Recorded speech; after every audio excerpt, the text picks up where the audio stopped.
Who let this monkey near my piano? The billionaire's voice exploded across the ballroom. Laughter followed. I just wanted to play one song, sir. Look at those cracked black hands. Hands that smell like bleach. Those are janitor's hands. Don't touch my Steinway. Then he shoved the old blind janitor away from the piano, in front of 400 wealthy guests. The room laughed. What none of them knew was that those same hands had once made 3 American presidents rise to their feet in applause. And before this night was over, the billionaire who humiliated him would learn a lesson no amount of money could buy. 12 hours before that humiliation, before the laughter, before the billionaire's hand shoved him away from the piano, Preston Hayes woke up the same way he had awakened every morning for the last 6 years. Alone. At exactly 5:15 a.m., the old alarm clock beside his bed buzzed softly. Preston reached out and turned it off before the second buzz could sound. The small apartment around him was silent, except for the familiar clicking of an aging radiator, struggling against the early spring cold. He sat on the edge of the bed for a moment and listened. Most people opened their eyes when they woke up. Preston listened. The world had been dark for 15 years, but darkness had taught him something sight never could. Every room had its own voice. Every space carried its own rhythm. The apartment spoke through the radiator, the distant traffic outside, the faint vibration of pipes hidden behind the walls. It was a language he understood perfectly. Slowly, he stood and began the 14 steps from his bedroom to the kitchen. 14 steps, always 14. He knew every inch of that path by memory. His fingertips brushed lightly against the wall as he walked. Smooth paint, doorframe, a crack near the corner, the edge of peeling wallpaper. 14 steps. No mistakes, no surprises. The coffee waiting in the kitchen wasn't good coffee. It was the cheapest instant brand available at the grocery store, 2 blocks away. But Preston prepared it carefully anyway. Some habits survived poverty. Some habits survived loss. As the kettle warmed, his fingers found the Braille labels attached to jars and containers around the kitchen. Those labels had been made years ago by his wife, Eleanor. Even now, 6 years after her death, he couldn't bring himself to remove them. Every label felt like a small conversation with someone he still missed every single day. Cancer had taken Eleanor quickly, too quickly. 1 diagnosis, 4 months of hospitals, then silence. Sometimes, Preston still caught himself turning toward the bedroom, expecting to hear her voice. Sometimes he still reached across the bed at night. Grief didn't disappear. It simply learned how to live beside you. On the kitchen counter sat an unopened envelope. He didn't need to read it to know what it contained. The final rent notice, 2 months overdue. The landlord had been patient longer than most would have been, but patience eventually runs out. Preston touched the envelope briefly, then moved his hand away. There would be time to worry about that later. There was always something to worry about later. After dressing carefully in his freshly ironed janitor uniform, he reached for a framed photograph resting on the nightstand. Every morning began with that photograph. He couldn't see it anymore. Hadn't seen it in 17 years, but he knew exactly what it showed.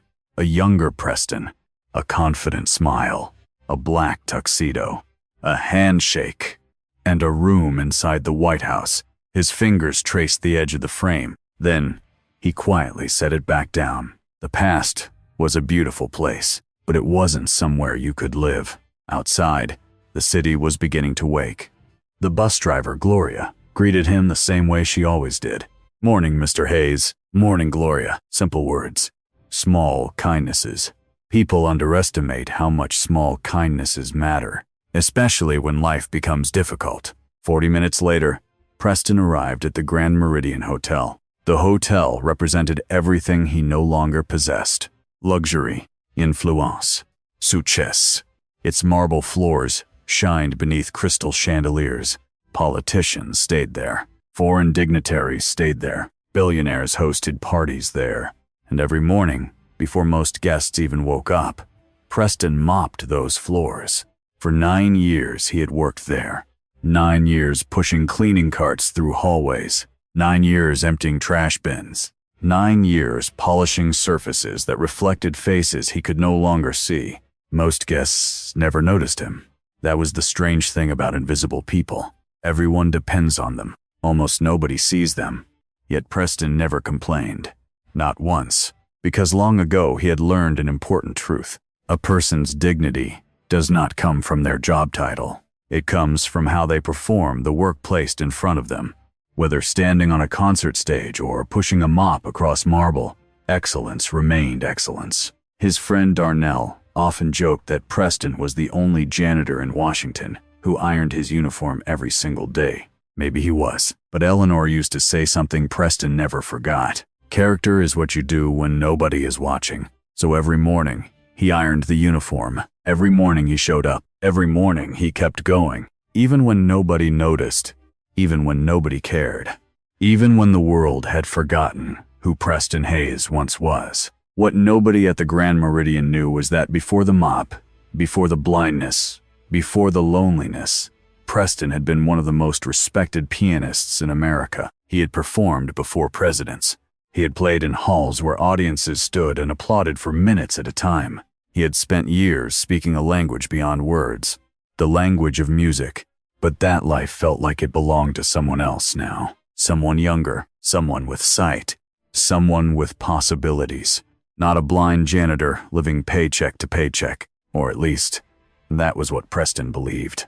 Because sometimes the hardest person to convince of your worth is yourself. And sometimes life waits until you've completely forgotten who you are before reminding you. That reminder was coming, closer than he realized. In just a few hours, a billionaire would insult him in front of hundreds of people. In just a few hours, a Steinway piano would change everything. And in just a few hours, a room full of powerful people would discover that greatness doesn't disappear simply because the world stops looking. But before we continue, take a moment to subscribe to the channel and let us know in the comments. Have you ever been underestimated because of your appearance, your job, your age, or your circumstances? Share your story below. And now, let's continue with the unforgettable night that would remind Preston Hayes and everyone watching who he truly was. While Washington's elite prepared for the most glamorous event of the season, Preston Hayes was cleaning a restroom on the hotel's 3rd floor. He had no idea that before the night ended, every person in the ballroom downstairs would know his name. At 6 p.m., the Grand Meridian Hotel transformed into something extraordinary. Luxury vehicles lined the entrance. Valets hurried across the driveway. Guests arrived, dressed in gowns worth thousands of dollars, and custom-tailored suits that looked as though they had never touched a wrinkle. The annual Whitmore Foundation Gala was one of the most anticipated social events in the city. Politicians attended, corporate executives attended, celebrities attended. People with money came to meet people with even more money. For most of the guests, the evening was an opportunity to strengthen connections and display success. For Preston Hayes, it was simply another Thursday. As he pushed his cleaning cart through a hallway, he listened to the distant sounds of preparation. The clinking of glasses, the hum of conversations, the rolling of equipment across marble floors. Every sound painted a picture inside his mind. Blindness had taken his sight, but it had sharpened everything else. His hearing, his memory, his awareness. He could tell when someone was smiling by the shape of their voice. He could estimate the size of a room simply by listening to the way sound echoed. And he could often tell what kind of person someone was within seconds of meeting them. Years of depending on people had taught him that skill. Most people weren't cruel, but many were careless. There was a difference. Cruelty required intention. Carelessness required nothing at all. And carelessness could hurt just as much. As Preston worked, another man entered the hotel. Gerald Whitmore. Billionaire, philanthropist, business icon. At least, that was the public description. The truth was more complicated. Gerald had spent decades building an empire. He owned companies across multiple industries. His name appeared regularly in financial magazines. News anchors praised his success. Young entrepreneurs admired him. But wealth changes people in different ways. Some become generous, others become grateful. Gerald became convinced that money measured human value. The richer a person was, the more important they became. The poorer a person was, the less they mattered. It was a simple belief, a dangerous one, and tonight, that belief would cost him dearly. When Gerald entered the ballroom, people immediately noticed. Conversations paused. Heads turned. Several guests approached him at once. He smiled, shook hands, accepted compliments. Every gesture seemed effortless, but beneath the polished surface lived a man who constantly needed confirmation that he was important. The ballroom itself looked magnificent. Crystal chandeliers hung overhead. Fresh flowers decorated every table. White linen cloth stretched across hundreds of seats. At the center of the stage sat a Steinway grand piano beneath a spotlight. It gleamed beneath the lights. Beautiful, elegant, powerful. Gerald admired it every time he saw it. Not because he loved music, because it belonged to him. 3 years earlier, he had donated the instrument to the hotel. A brass plaque attached to the side displayed his name. Whenever guests admired the piano, they also noticed Gerald Whitmore. To him, that was almost as important as the music itself. Across the hotel, Preston continued working. His friend Darnell found him near the service elevator. "You hear all that noise?" Darnell asked. Preston smiled, kind of hard not to. 400 rich people downstairs. Good for them. Darnell laughed. "You ever wish you had that kind of money?" Preston paused. Years ago, he might have answered differently. Years ago, he had performed in concert halls and attended events attended by presidents and diplomats. Years ago, he had worn tuxedos instead of janitor uniforms, but those days belonged to another life. "Money helps," Preston finally said, "but it doesn't fix everything." Darnell nodded. "You always say things like that." "Because it's true." Darnell shook his head and laughed. What he didn't say was that Preston never sounded like a janitor. There was a calm confidence about him, a quiet dignity. Even after years of cleaning floors, he carried himself like someone who had once stood on bigger stages. Maybe because he had. The evening continued. Guests filled every table. Champagne flowed. Conversations grew louder. Everything seemed to be proceeding exactly as planned. Then something went wrong. The featured pianist never arrived. At first, nobody seemed concerned. Flights were delayed all the time. Traffic happened. Schedules changed. But as minutes passed, nervousness spread backstage. Phone calls were made. Messages were sent. Assistants searched desperately for solutions. None appeared. By 7:45 p.m., the event coordinator was pacing behind the curtain. The pianist's flight had been grounded. No replacement was available. No backup performer could arrive in time. And at exactly 8 p.m., the stage remained empty. The Steinway sat beneath the spotlight, waiting. Guests began noticing. Questions spread from table to table. Why hadn't the performance started? What was causing the delay? The coordinator approached Gerald. His expression darkened immediately. "What is the problem?" "The pianist isn't coming." "What do you mean he isn't coming?" "His flight was canceled." Gerald stared at her. For several seconds, he said nothing. Then his voice became cold. "Find another pianist. We've tried. Try again. There isn't enough time." For the first time that evening, Gerald felt something unfamiliar. Embarrassment. The entire event revolved around appearances. Everything had to be perfect. And now hundreds of influential guests were staring at an empty stage. The situation irritated him more with every passing minute. Meanwhile, Preston finished cleaning the east corridor. He placed supplies back into his cart, checked the time, prepared to end his shift. Another ordinary night. Or so he thought, because somewhere beyond the ballroom doors sat a silent piano. A piano waiting for the right hands. A piano connected to memories Preston had spent 15 years trying to forget. And in only a few minutes, a single sound drifting through an open doorway would stop him in his tracks. The billionaire believed the night was falling apart. The guests believed the entertainment had failed, but destiny was quietly arranging something none of them could imagine. The greatest performance of the evening had not been canceled. It was only waiting for the right moment to begin. By 8 p.m., the atmosphere inside the Grand Meridian Ballroom had begun to change. Not dramatically. Not yet. Most guests were still smiling, still sipping champagne, still carrying on polite conversations. But beneath the surface, impatience was growing. The stage remained empty. The spotlight still shone on the magnificent Steinway grand piano, and every passing minute made the silence more noticeable. The event coordinator stood behind the curtain clutching her phone. Her hands trembled. She had already called every contact she could think of. Professional pianists, music schools, local performers, anyone who might possibly help. Nothing. No one could arrive in time. The evening's featured performer was stranded in New York. The replacement list had failed. The backup plan had failed. And now 400 influential guests were waiting for something that wasn't coming. Across the ballroom, Gerald Whitmore was becoming increasingly irritated. He hated surprises. More importantly, he hated public embarrassment. His entire reputation was built on perfection. Every detail of the gala had been planned months in advance. The flowers, the menu, the guest list, the speeches, the entertainment, everything.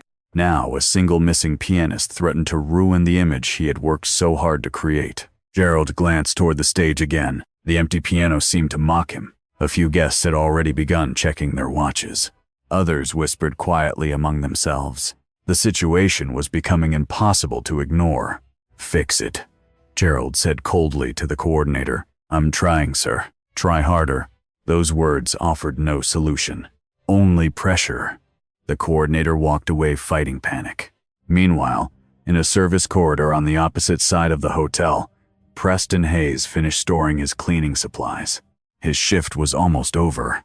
Another long day completed. His back ached slightly. His hands smelled faintly of disinfectant and cleaning chemicals. The familiar scent had become part of his life. He removed his work gloves and folded them carefully.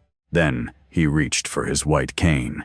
A few more minutes, and he would be heading home, back to a small apartment, back to the silence, back to the life he had accepted years ago. As Preston walked through the corridor, something unusual happened. One of the ballroom doors had been left partially open. Normally, he would have passed without noticing. But then, he heard it. A single piano chord. Bright, clear, beautiful. The final note from a tuning session. The sound drifted through the hallway like a voice calling his name. Preston stopped immediately. His cane hovered above the floor. The chord lingered in the air. Most people would have heard only a piano note. Preston heard something else. A memory. For a brief moment, 15 years disappeared. He was no longer a janitor. No longer a blind man struggling to pay rent. No longer someone the world had forgotten. Instead, he was standing backstage at a concert hall, listening to an audience settle into their seats, waiting for his cue, feeling excitement race through his chest. The memory vanished as quickly as it appeared, but the feeling remained. Preston stood motionless. The chord still echoed somewhere deep inside him. He should have kept walking. Nothing good came from revisiting the past. The past hurt. The past reminded him of everything he had lost. His career, his reputation, his wife, his future. For years he had trained himself not to look backward. Yet tonight felt different. The sound of that piano seemed impossible to ignore. His fingers twitched slightly. Muscle memory. The same memory that had once carried him through thousands of hours of practice. Thousands of performances. Thousands of moments sitting before audiences. His hands remembered things his mind tried to forget. Preston took a slow breath, then another. The service exit was only a short distance away. Home was waiting. His routine was waiting. The safe choice was waiting. But sometimes life places a door in front of you, a door you never intended to open, and something inside you knows that walking away will haunt you forever. The ballroom remained quiet. The guests remained restless. The stage remained empty. The piano remained silent. As Preston listened, another chord drifted through the doorway. This time it felt even stronger, not because the sound was louder, because the silence surrounding it was deeper. The instrument seemed alive, waiting, calling, remembering. For a moment, Preston thought of Eleanor. He remembered something she used to tell him. Music isn't what you do, it's who you are. He had argued with her every time. She had always smiled, and somehow she had always been right. His fingers curled gently around the handle of his cane. The corridor suddenly felt very small, very narrow, as if life itself were pushing him toward a decision. 30 seconds passed, then 60. Still, he stood there. The sounds from the ballroom continued drifting into the hallway. Conversation, footsteps, distant laughter, and underneath it all, the waiting. The entire room was waiting for someone. No one knew who that someone would be, least of all Preston Hayes. Finally, he turned, not toward the exit, toward the ballroom. One step, then another. Slowly, he followed the sound. His cane tapped softly against the floor. Each step carried him closer to something he had spent 15 years avoiding. The stage, the piano, the man he used to be. Ahead of him, the ballroom doors stood partially open. Light spilled into the corridor. The distant murmur of 400 guests filled the air. Preston paused at the threshold. His heart beat faster, much faster than it should have. For the first time in years, he was afraid. Not of failure, not of blindness, not of poverty. He was afraid of remembering. Because once you remember who you were, it becomes impossible to remain the person you've settled for.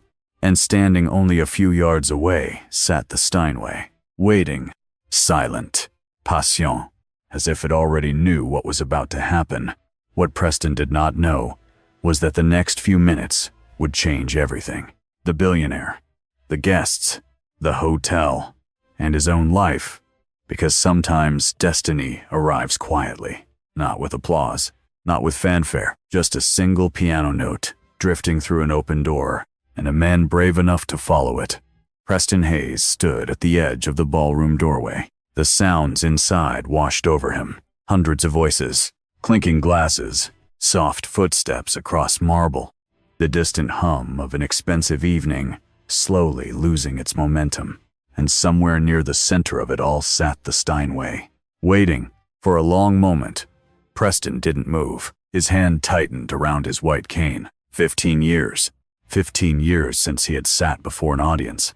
15 years since his fingers had touched a concert grand piano. 15 years since music had been more than a private memory.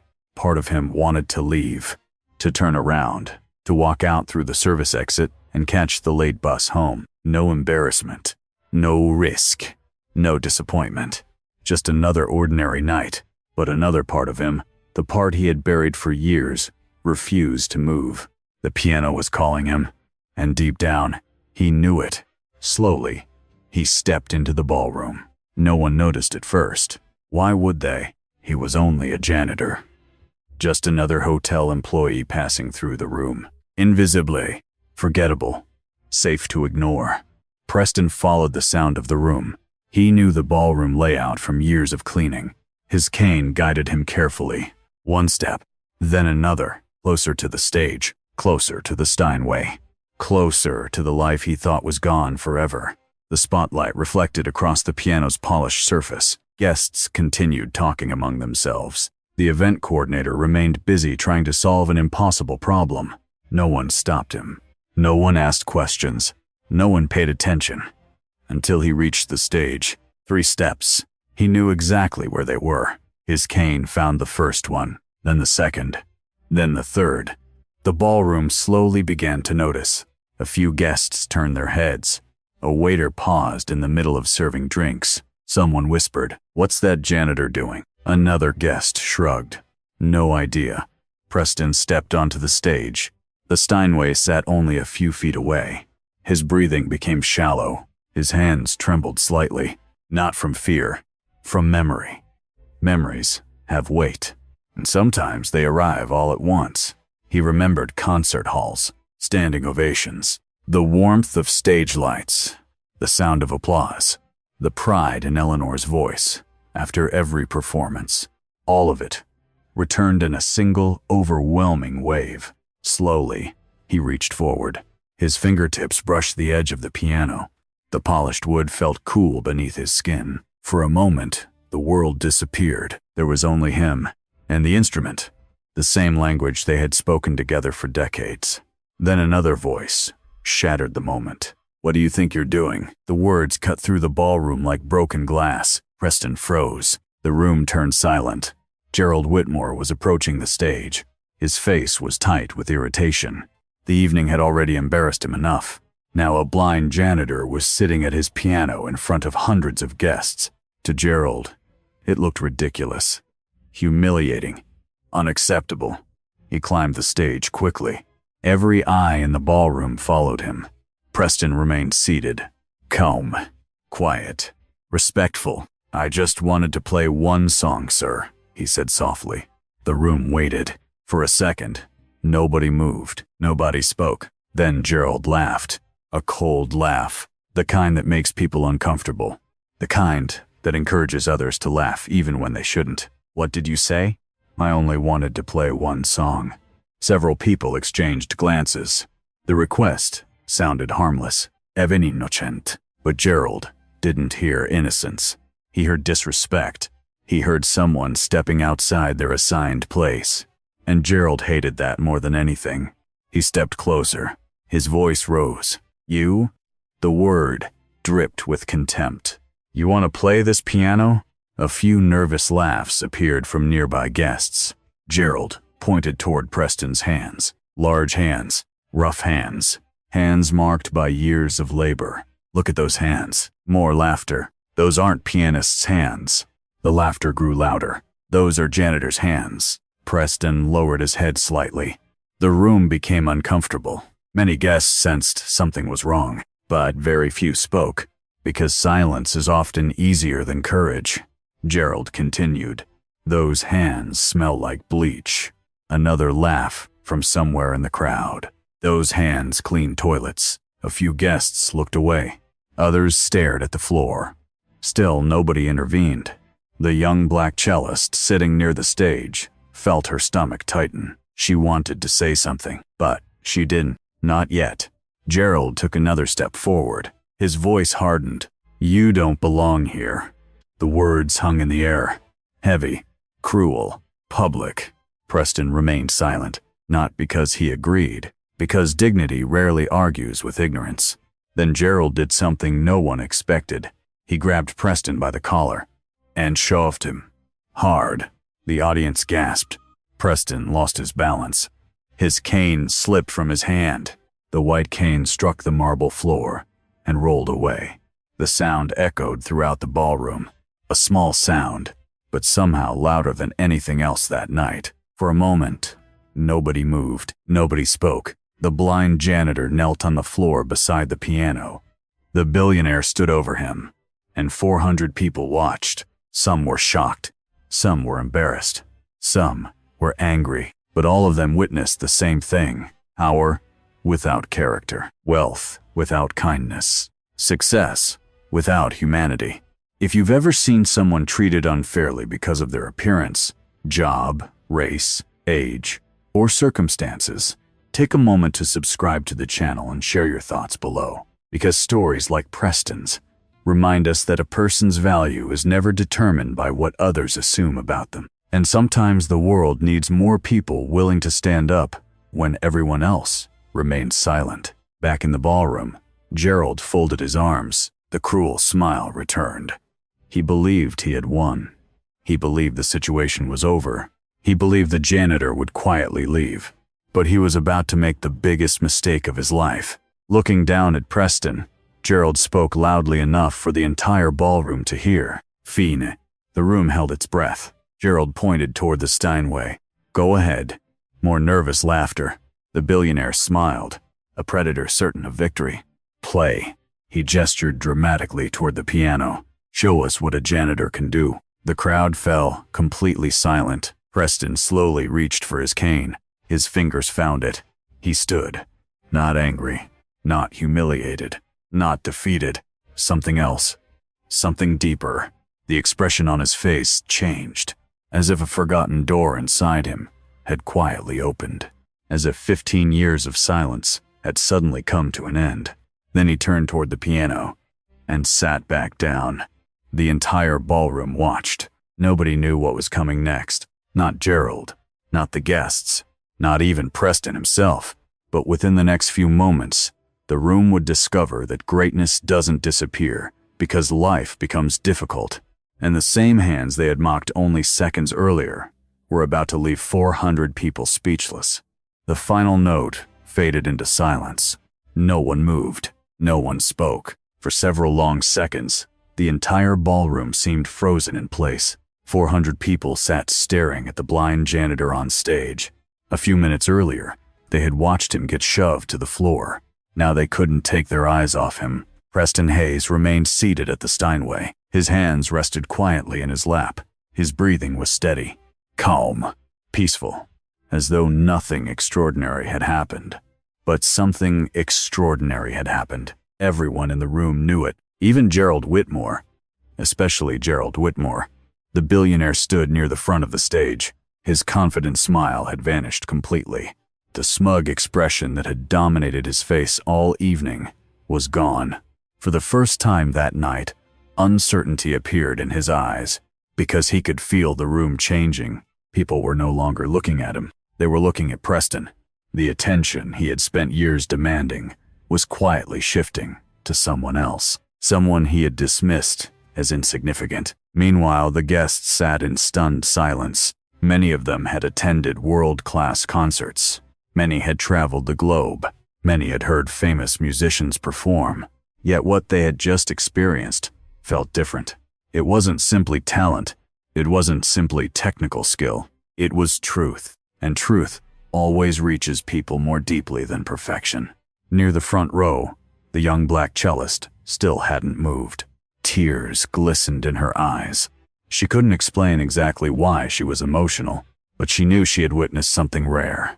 Something she would remember for the rest of her life. Across the ballroom, Darnell stood frozen beside the service entrance. His chest tightened with pride. For years, he had known Preston was special. He had heard him play in the employee break room. He had sensed there was a story hidden beneath the janitor's uniform. But even Darnell had never imagined this. Never imagined that the quiet man who pushed a mop through hotel hallways could command an entire ballroom with a single melody. Then, something unexpected happened. Instead of standing up, Preston lowered his head slightly. His fingers returned to the keys. The audience immediately leaned forward. Another piece? Another performance? Nobody knew, but nobody wanted him to stop. Preston touched the piano softly. A single note emerged, then another, and another. Unlike the first piece, this melody felt deeply personal, intimate, fragile, almost like a private conversation. The room grew even quieter. If that was possible, every note carried emotion, not performance. Emotion. The melody moved gently through the ballroom like a memory searching for its way home. Preston wasn't playing for the audience anymore. He wasn't playing for applause.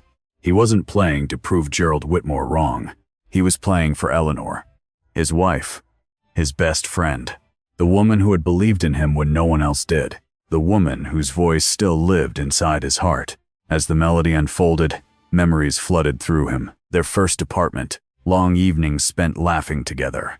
The day she attended his first major concert, the pride in her eyes, the encouragement in her voice, the strength she showed during her illness, the courage she displayed even when she knew time was running out. Every memory became music.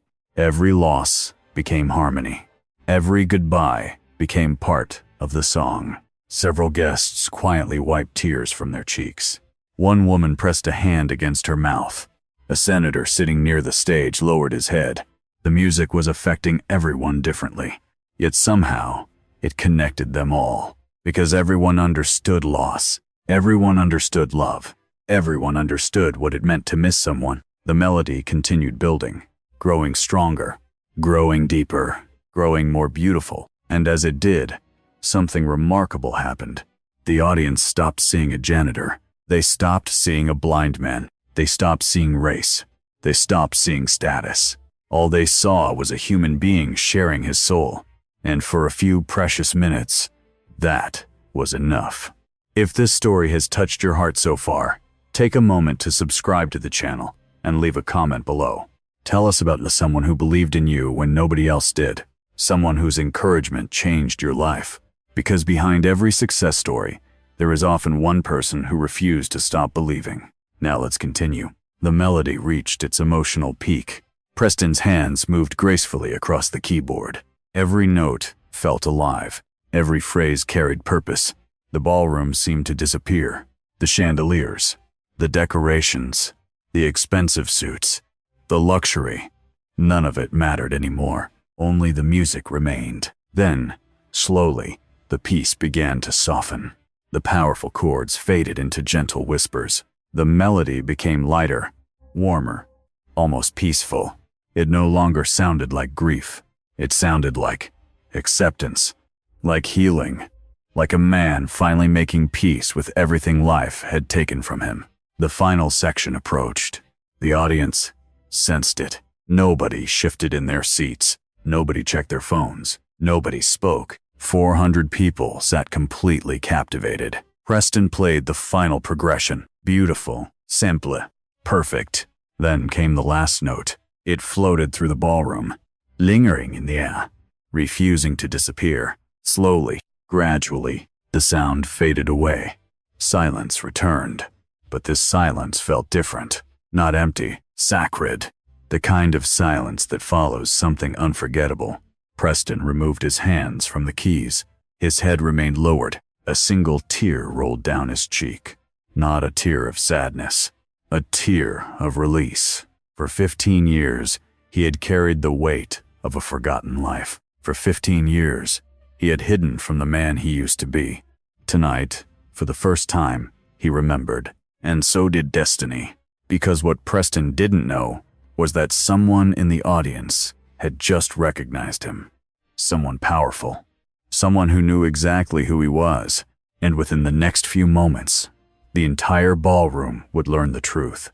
The blind janitor sitting at the piano wasn't an unknown man at all. He was a legend, and the revelation that was about to come would leave Gerald Whitmore wishing he had never opened his mouth. The ballroom remained silent, not because people didn't know what to say, because words suddenly felt too small. For several moments after the final note disappeared, 400 guests sat completely motionless. The silence itself had become a form of applause.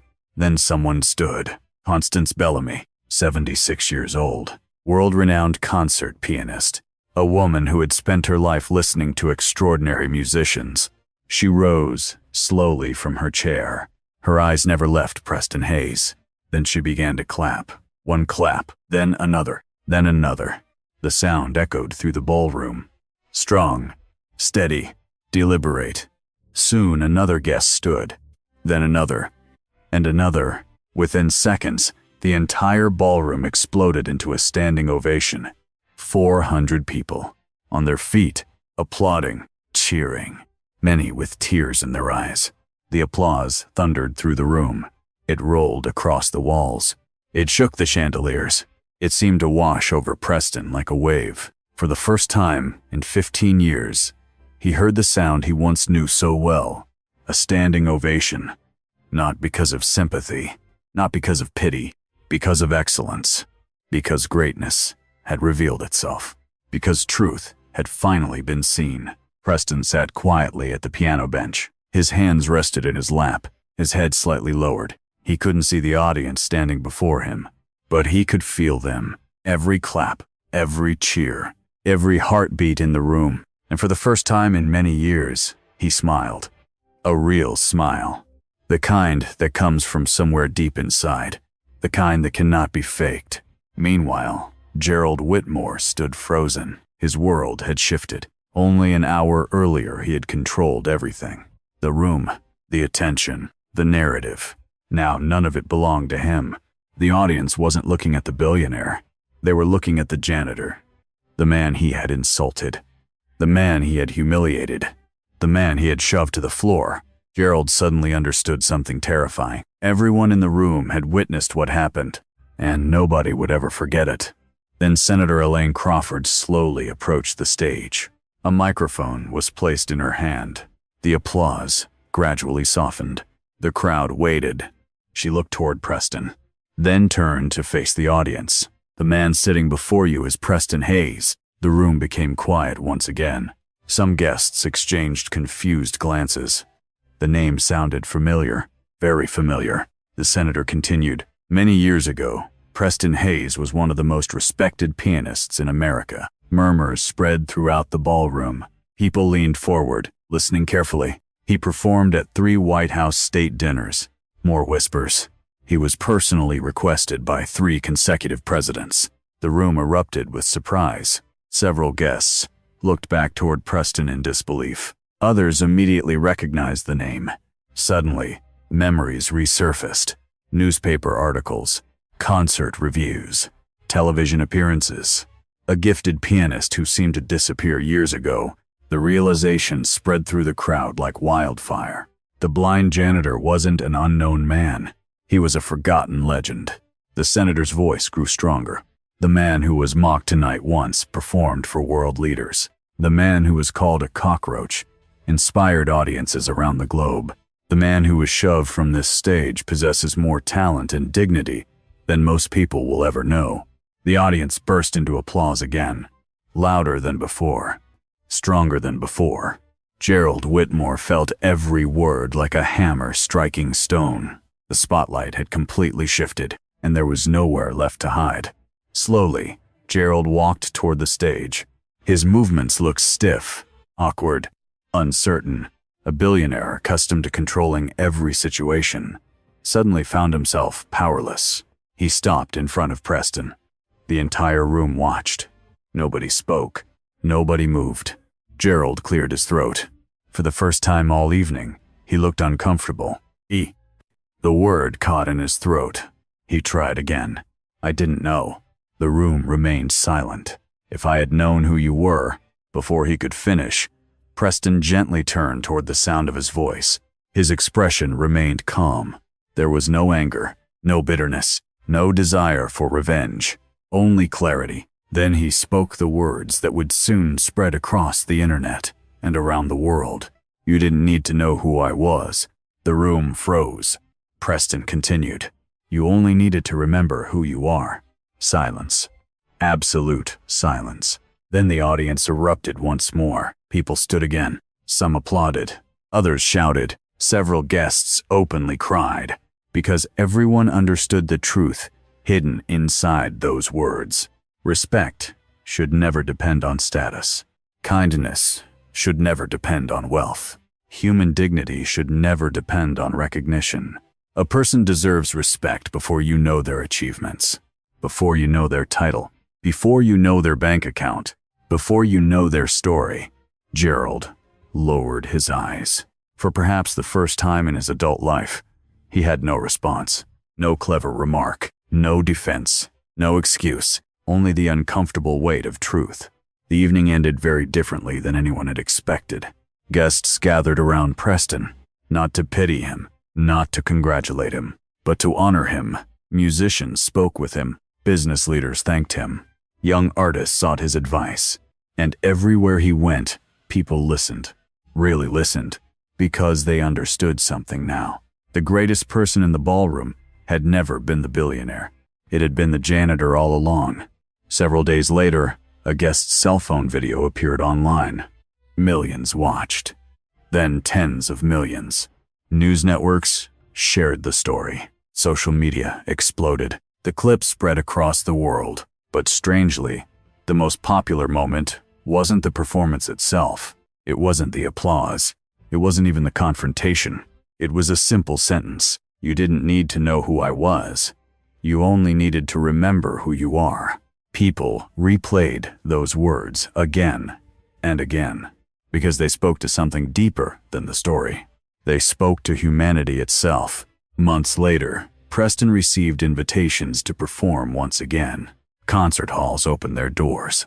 Audiences returned. Opportunities appeared. But the greatest victory wasn't professional. The greatest victory was personal. He finally stopped hiding. He stopped believing his best years were behind him. He stopped seeing himself as the blind janitor and started remembering the truth. He had never stopped being Preston Hayes. The world had forgotten. He had forgotten. But greatness itself never disappeared. It had only been waiting for the right moment, waiting for the right stage, waiting for the right song. And perhaps that's true for many of us. Sometimes life buries our gifts beneath disappointment. Sometimes hardship convinces us we've become smaller. Sometimes years pass before we remember who we truly are. But what belongs to you doesn't disappear. It waits, quietly, patiently, until you're ready to claim it again. Thank you for staying with us until the end of this unforgettable story. And before you go, tell us in the comments, if you had been sitting in that ballroom, would you have spoken up when Preston was humiliated? Or would you have remained silent like everyone else? We'd love to hear your thoughts. And if this story touched your heart, don't forget to like, subscribe, and share it with someone who needs a reminder that their worth is not determined by their job, appearance, age, or circumstances. But here's something even more powerful. What happened to Gerald Whitmore after the video went viral shocked everyone who knew him. The consequences reached far beyond that ballroom, affecting his business, his reputation, and even his family. If you think tonight's lesson changed Preston Hayes' life, wait until you hear what happened next. Click on the next video now, because the next chapter of this story reveals a truth even more surprising than the performance itself.